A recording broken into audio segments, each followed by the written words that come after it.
स्वागत करता हूं बच्चों आपका वनाइक एकेडमी में। आज हम सीटेट दिसंबर 2021 में से ईवीएस के एमसीक्यू लेकर आए हैं। तो शुरू करते हैं आज की क्लास। नीचे दी गई सूची पर विचार कीजिए। झील, झरना, तालाब, पहाड़ी, नदी। उपरोक्त सूची में से कौन सा इसमें से भिन्न है? सही उत्तर होगा पहाड़ी। नीचे दिए गए कथनों पर विचार कीजिए। तो इन कथनों को आपने ध्यान से पढ़ लेना है। सही कथन है ए और बी केवल।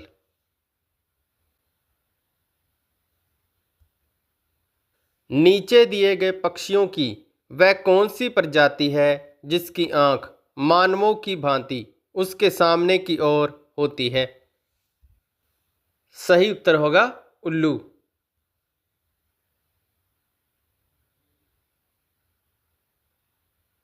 स्थानों के साथ उस क्षेत्र के गांवों के सामान्य घरों के सही विवरण का मिलान कीजिए। तो एक तरफ स्थान है और दूसरी तरफ घरों का विवरण, तो इनको आपने ध्यान से पढ़ लेना है। सही उत्तर होगा ऑप्शन नंबर 4।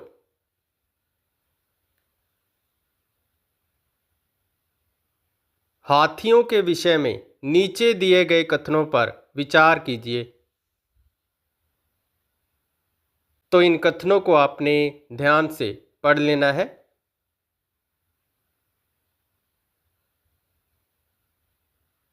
सही उत्तर होगा ए और बी केवल।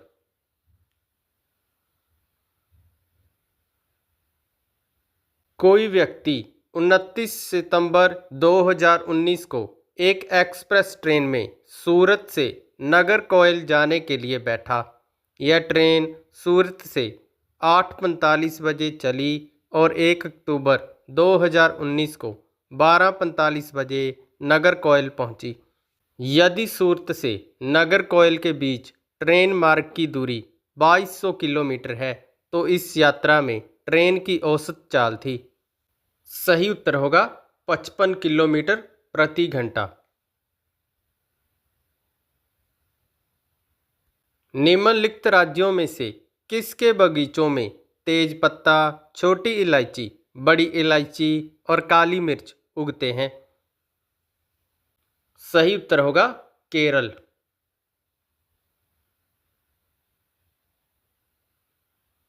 निपोथियंस के विषय में नीचे दिए गए कथनों पर विचार कीजिए। तो इन कथनों को आपने ध्यान से पढ़ लेना है। सही उत्तर होगा ए, सी और डी।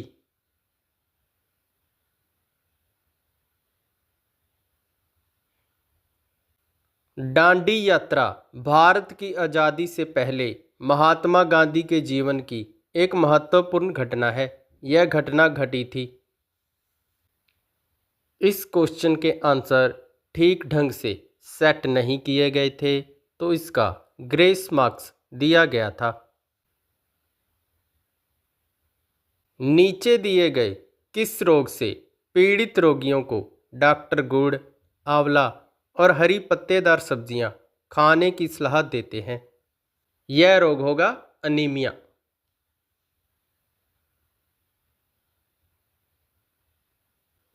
माउंट एवरेस्ट के विषय में निम्नलिखित कथनों पर विचार कीजिए। तो इन कथनों को आपने ध्यान से पढ़ लेना है। सही उत्तर होगा बी और सी। एक डॉक्टर का घर एक्स पर स्थित है तथा उसका अस्पताल वाई पर स्थित है। डॉक्टर के घर से अस्पताल जाने के लिए कोई सीधी सड़क नहीं है। डॉक्टर पहले ए पर जाते हैं जो एक्स के ठीक पूर्व में 500 मीटर दूरी पर है। फिर वह बी पर जाते हैं जो ए के ठीक दक्षिण में 400 मीटर दूरी पर है। फिर वह सी पर जाते हैं जो बी के ठीक पश्चिम में 90 मीटर पर है। अंत में वे अस्पताल पर पहुंचते हैं जो सी के ठीक उत्तर में 80 मीटर दूरी पर है। अस्पताल के सापेक्ष डॉक्टर के घर की सही दिशा क्या है? सही उत्तर होगा उत्तर पश्चिम।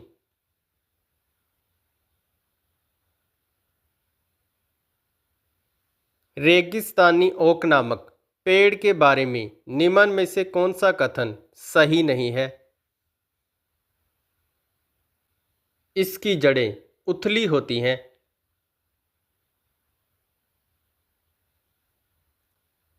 कुडुक कहाँ के लोगों की भाषा है? सही उत्तर होगा झारखंड। गुजरात के निकटवर्ती राज्य कौन कौन से हैं? महाराष्ट्र, मध्य प्रदेश और राजस्थान। निम्नलिखित में से क्या प्राथमिक स्तर पर पर्यावरण अध्ययन शिक्षण का उद्देश्य है? पर्यावरणीय मुद्दों पर जागरूकता का विकास करना।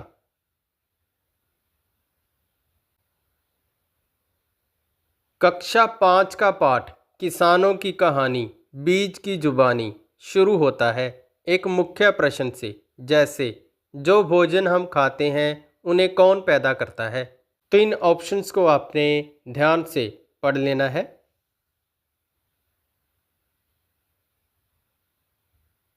सही उत्तर होगा केवल ए और बी सही है। निम्नलिखित में से क्या पर्यावरण अध्ययन के पाठ्य चर्चा के प्रस्तावित प्रकरण का उपकरण है? सही उत्तर होगा जानवर और पौधे।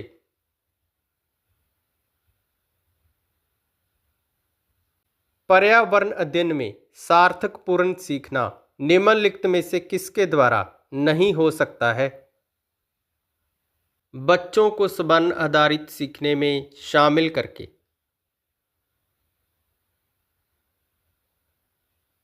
निम्नलिखित में से कौन से सीखने के सिद्धांत पर पर्यावरण अध्ययन आधारित होता है? मूर्त से अमूर्त। निम्नलिखित में से कौन सा पर्यावरण अध्ययन का गुण नहीं होना चाहिए? यह एक विषय क्षेत्र है।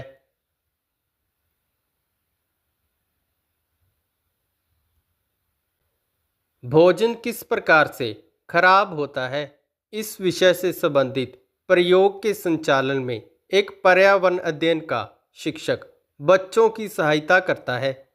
निम्नलिखित में से क्या इस प्रक्रिया आधारित सीखने का उद्देश्य नहीं होगा? स्मरण करना।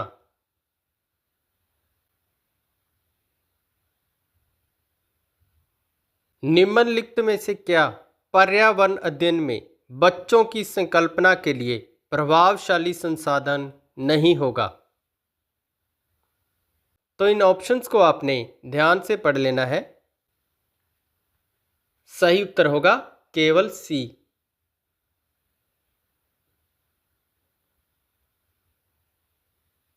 निम्नलिखित में से कौन सी युक्ति के द्वारा कक्षा 5 के उपविषय बोलती इमारतों को एक पर्यावरण अध्ययन के शिक्षक के द्वारा अर्थपूर्ण तरीके से संपादित किया जा सकता है? तो इन ऑप्शंस को आपने ध्यान से पढ़ लेना है। सही उत्तर होगा ए, सी और डी। बच्चों के सीखने की प्रगति का वर्णन किस अभिलेख पर आधारित है? अवलोकन तकनीक पर।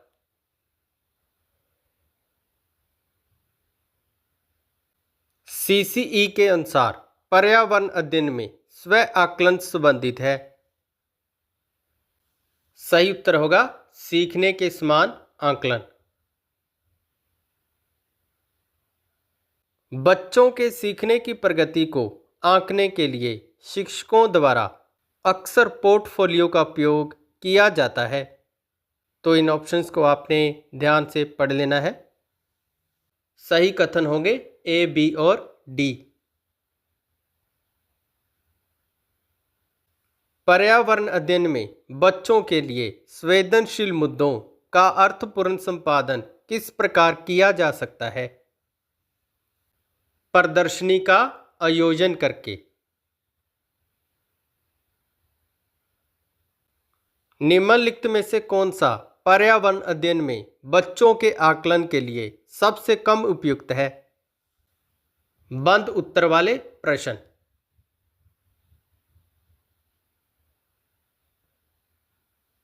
निम्नलिखित में से क्या पर्यावरण अध्ययन में आकलन का संकेतक होना चाहिए? सही उत्तर होगा सहयोग।